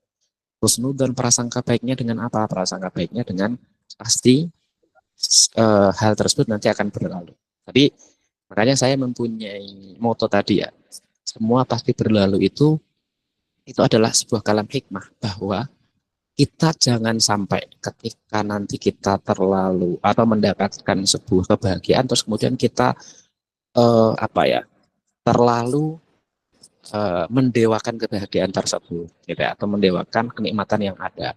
Sama ketika kita mendapatkan sebuah kesusahan, kita juga jangan terlalu bersedih kemudian hancur di situ, enggak gitu ya. Itu adalah hal-hal yang biasa. Karena apa? Kuncinya satu, semua pasti berlalu. Ya kan? Karena apa? Karena sesuatu yang bahagia atau sesuatu kenikmatan tersebut nanti juga akan hilang dengan mendapatkan ujian. Sama, ujian pun juga sama. Kita ketika mempunyai mindset, semua pasti berlalu. Sehingga kita tetap jalani, kita usahakan, apapun nanti hasilnya, yang penting kita tetap husnudzon kepada Allah, kita berprasangka baik kepada Allah. Karena Allah yang lebih tahu, ya kan, apa yang nantinya baik buat kita.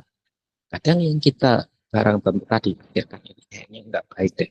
Justru Allah kasih itu justru yang terbaik gitu ya. Dengan kita tidak lolos apa misal atau apa, itu justru harusnya maju kita lagi untuk lebih semangat lagi, untuk lebih mendekatkan diri lagi kepada Allah. Biasanya seperti itu. Dan juga gitu ya, lagi-lagi adalah mindset kita. Kita juga harus lebih tahu gitu ya. Terkadang kita harus nggak boleh terlalu banyak menyalahkan diri kita sendiri. Jadi banyak dari zaman sekarang ya, ketika mendapatkan sebuah masalah atau musibah, terus kemudian kita terkungkung, terus kemudian malas gitu ya. Oke, malas, terus kemudian sedih, itu hal yang wajar dilakukan atau dimiliki oleh seseorang. Tapi jangan sampai musibah tersebut, kesedihan tersebut terus membuat dia terkungkung dalam stagnan tadi. Ya, kita harus tetap kembali untuk melakukan aktivitas biasanya, harus kembali melakukan kebaikan-kebaikan. Karena apa? Karena barangkali ini yang kemudian masuk di ana ingdal dzanni abdi. Allah itu sesuai dengan zon prasangka kalian. Kalau prasangka kaliannya itu bagus, ya Allah nanti akan kasihkan jalan yang lebih bagus lagi. Tapi justru kebalikannya, kalau nanti paling juga gini gitu ya.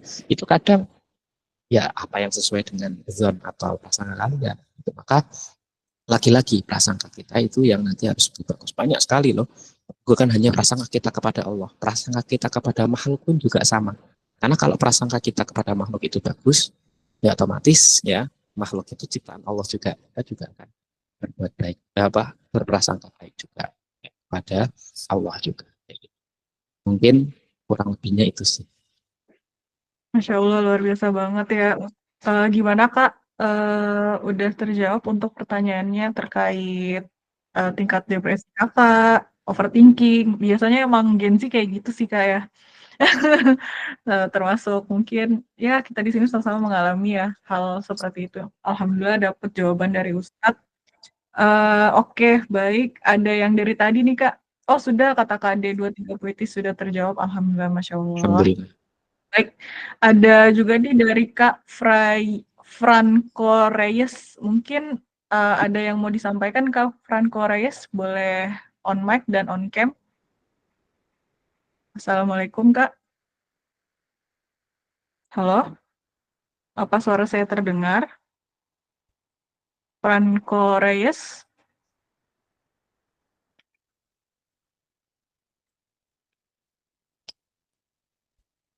Halo,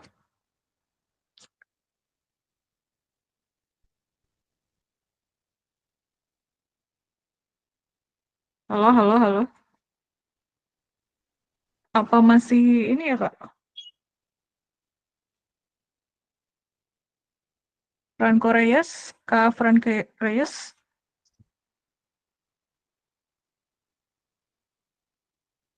Gak ada suaranya nih, Ustadz. Apa kita tunggu untuk beliau ngomong atau gimana nih Ustadz?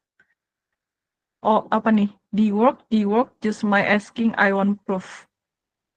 Oke. Do you want asking for that webinar, Kak Franco Reyes? Transfer me, makasih. Do you want speak in her webinar, Kak Franco Reyes? Halo?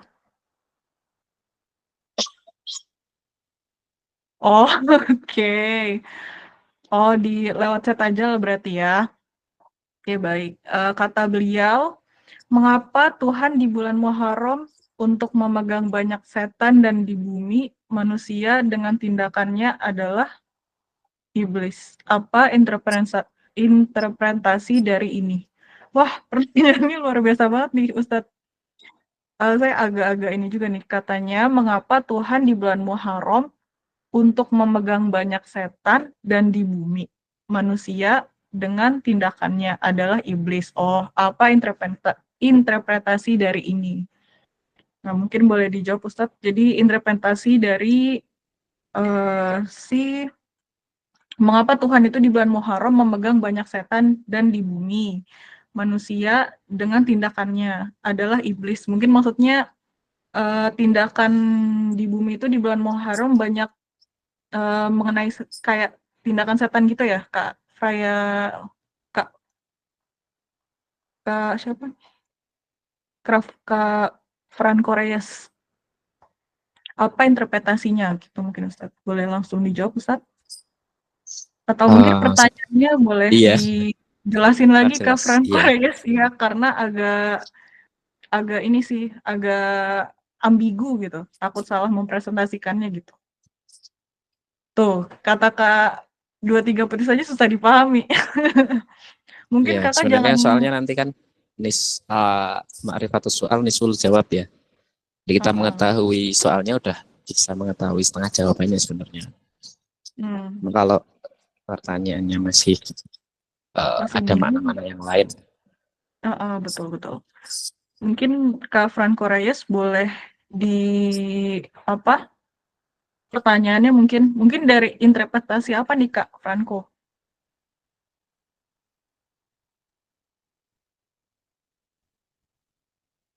Kak kalau mau jangan di Google Translate Kak. Kalau bahasa Indonesianya mungkin. Oke. Kak Dea. Iya, Ustadz. Bentar ya. Pertanyaannya agak ambigu nih. Assalamualaikum Ilyas. أنت أنت تحب تسأل؟ تحكي العربي، هو يستطيع يتكلم عربي، ومن مصر يعني mana هو. Nah, Mungkin dia sedang ada di kerjaan ya, jadi nggak bisa berbicara. Sedang ada dalam kerjaan, jadi hanya bisa mengetik. Langsung aja next aja nggak apa-apa. Ke pertanyaan atau acara selanjutnya. oh gitu, Ustadz. Jadi dilewat aja nih Ustadz untuk pertanyaan Kak Fran Kores. Iya nggak apa-apa, nanti saya yang jawab dia, nggak apa-apa. Oke. السلام عليكم. السلام عليكم. هو هيجي تفضل إلياس تفضل. السلام عليكم. السلام عليكم Gimana nih أستاذ. Kak? Waalaikumsalam warahmatullahi سامحني لأنني في العمل، كثير من العمل اليوم، سامحني. wabarakatuh. لا عليك لا عليك. أوكي. لدي سؤال، لماذا في الشهر المحرم دائما يعني الله سبحانه وتعالى يمسك الشياطين بالسلاسل فوق، لكن أعمال الإنسان في الأرض تكون يعني مثل الشيطان؟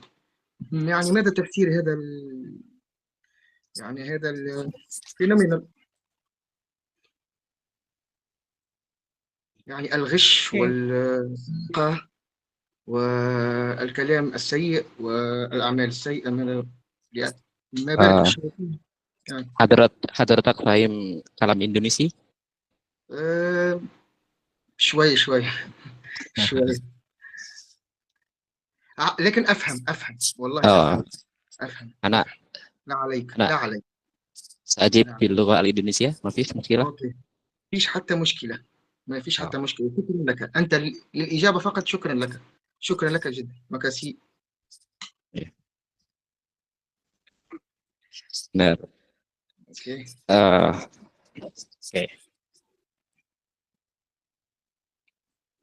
Berarti langsung saya jawab saja ya.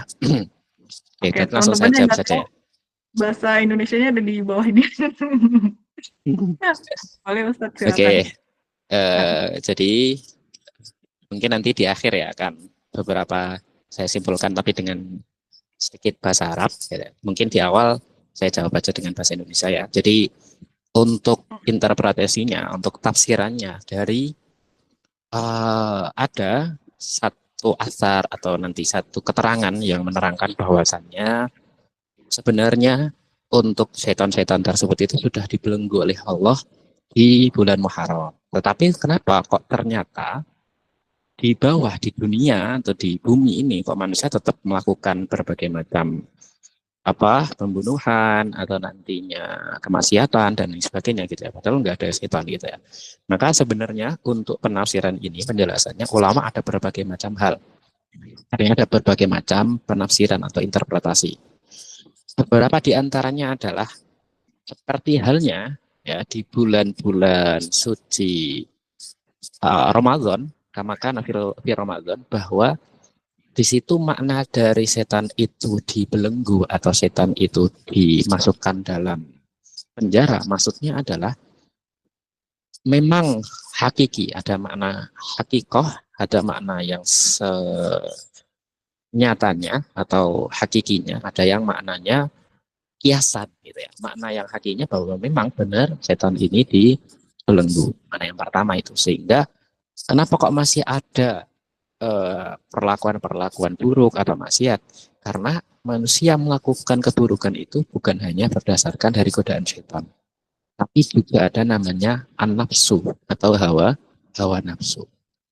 Nah, hawa nafsu ini yang kemudian juga mempengaruhi seseorang gitu ya, mempengaruhi seseorang untuk melakukan hal-hal yang buruk. Karena di dalam ilmu tasawuf disebutkan bahwa nafsu itu ada yang mengatakan terbagi menjadi 5, ada yang terbagi menjadi 7. Salah satu di antaranya nafsu yang membuat kita melakukan keburukan, nafsu atau hawa nafsu. Al-hawa. Hawa nafsu ini adalah apa? Adalah nafsu al-lawwamah bisu. Kemudian ada nafsu al-ammarah. Ya, amarah bisu gitu ya. Nafsu yang memerintahkan untuk perlakuan buruk gitu. Maka hal ini yang kemudian mempengaruhi seseorang untuk melakukan hal-hal yang buruk, padahal setannya sudah tidak ada, misalnya seperti itu. Jadi memang manusia mempunyai nafsu tersebut. Tetapi hawa nafsu juga ada yang bernilai baik. Gitu ya. Ketika hawa nafsu tersebut nanti adalah nafsu al-mutmainnah, kemudian nafsu yang membuat orang ini menginginkan sesuatu. Misal kalau nanti manusia tidak punya nafsu, ya berarti manusia itu tidak mempunyai keinginan ya untuk makan gitu ya. Kalau nggak mempunyai keinginan untuk makan ya bisa mati kan gitu.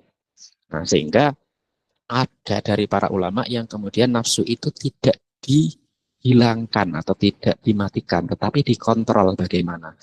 Tetapi diatur, diarahkan. Jadi ada batasan-batasan yang sehingga nafsu tersebut membuat kita untuk nafsu makan, ya kan?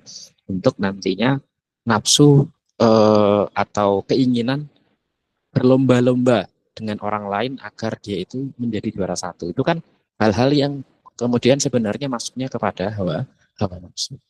Ada yang kemudian nafsul mutmainnah. Ini adalah nafsunya dari para ulama-ulama atau hawa nafsunya dari para ulama-ulama yang baik, yang sudah bisa mengatur gitu ya perlakuan-perlakuannya, sehingga justru itu yang kemudian menjadi baik gitu ya.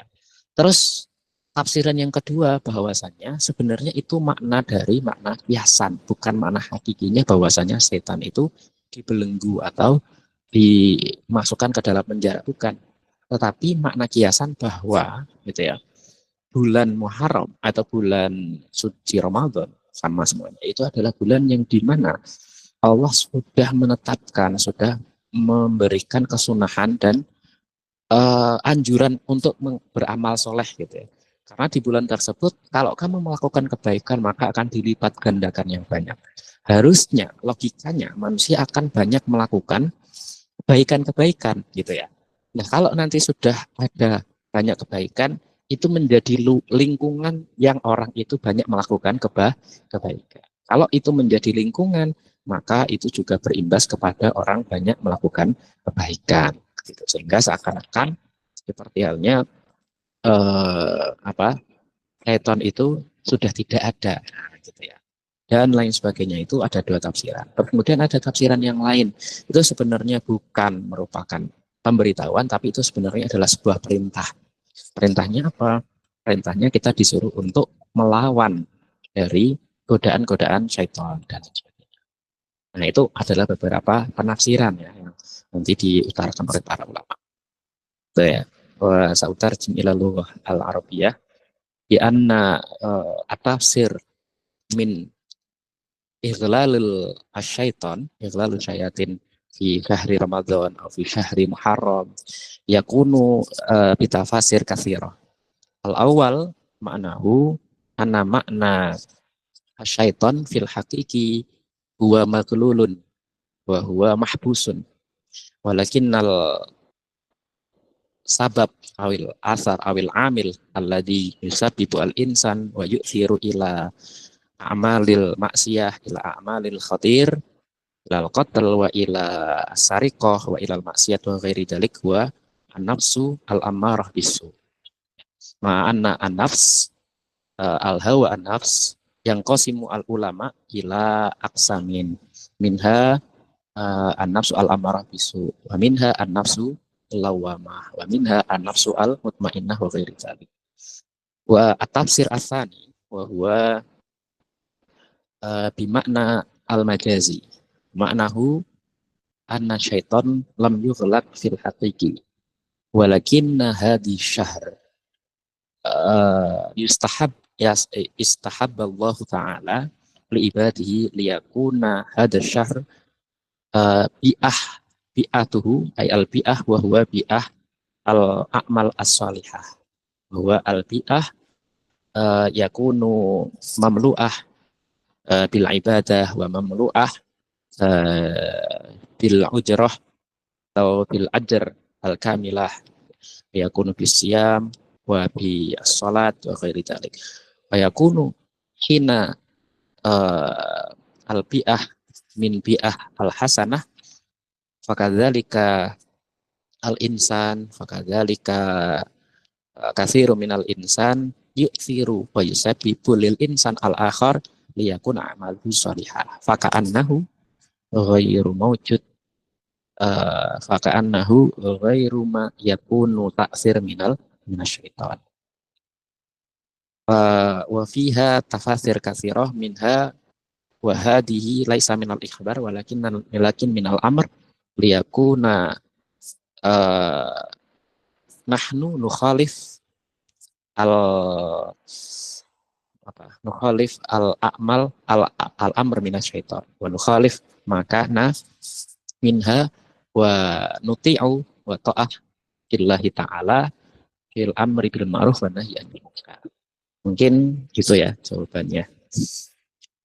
Oke, Masya Allah. Alhamdulillah, makasih Ustadz sudah bisa interaksi langsung sama Friarayans. Mungkin beliau juga sahabat Marifatun Academy juga yang berasal dari Arab lah ya, kurang lebih. Masya Allah, makasih Ustadz. Bagaimana Pak Friarayans sudah terjawab ya, Masya Allah, Alhamdulillah. Mungkin teman-teman juga sudah mendapat keilmuannya juga terkait pertanyaan di bulan Muharram ini tentang mungkin ada sangkut pautnya dengan kenapa bulan Muharram ini bisa ada hubungannya sama iblis tadi. Sudah dijawab sama Ustadz juga, Masya Allah, Alhamdulillah, luar biasa. Baik, alhamdulillahirrahmanirrahim. Untuk pertanyaannya sudah semua nih teman-teman ya, alhamdulillahirrahmanirrahim. Sudah terjawab juga semuanya oleh Ustadz kita pada malam hari ini, alhamdulillahirrahmanirrahim. Baik, kalau begitu kita tutup saja untuk kajian kita pada malam hari ini. Masya Allah, alhamdulillah sangat luar biasa sekali. Terima kasih atas pemaparan materinya. Semoga kita bisa mengamalkannya dalam kehidupan sehari-hari. Baik, untuk acara selanjutnya adalah doa yang akan dipimpin oleh narasumber kita dan kepada beliau kami persilakan.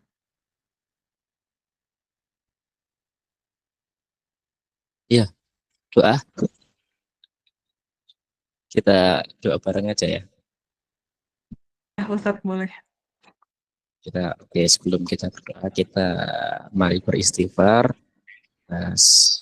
Apa yang mungkin baru kita lakukan, kita bermuhasabah diri, istighfar 3 kali, astagfirullahaladzim, astagfirullahaladzim, astagfirullahaladzim.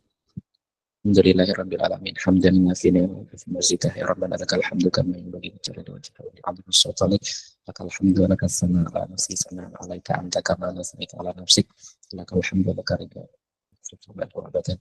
Allahumma shalli wa sallim ala sayyidina Muhammadin fil akhirin wa salli wa sallim ala sayyidina Muhammadin wa salli wa sallim ala sayyidina Muhammadin fi kulli waqtin wa hin.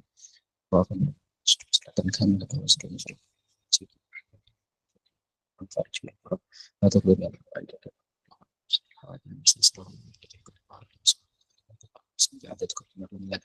Allahumma ya Allah, anta rabbi ridha kama Allahumma anta fattah ya alim, fattah ya alim, iftah lana babal ilmi, iftah lana babal rizqi, iftah lana babal ma'rifah ya Allah. Allahumma ya Allah, Allahumma innaka alim bidatina wa innaka razikun fi ma kana muhim fi musakana. Allahumma rabbana fi a'malina ya ilahna ya Allah, rabbana fi salatina ya Allah. Allahumma ilahna ya Allah, Allahumma inna nas'aluka bi khairi ma sa'alaka min rabbika nabiyika Muhammadin sallallahu alaihi wasallam wa nasta'idzu minhu bi syarri ma sta'adaka bika Rabbika rabbil izzati amma yasifun wa salamun ala mursalin walhamdulillahi rabbil alamin ya Allah. Allahumma barik fi hadhihi majmu'atu ma'rifatuna ya Allah, doa nafi'an mubarakan lana ya Allah. Rabbika rabbil izzati amma yasifun wa salamun ala mursalin walhamdulillahi rabbil alamin. Saya berikan waktu kepada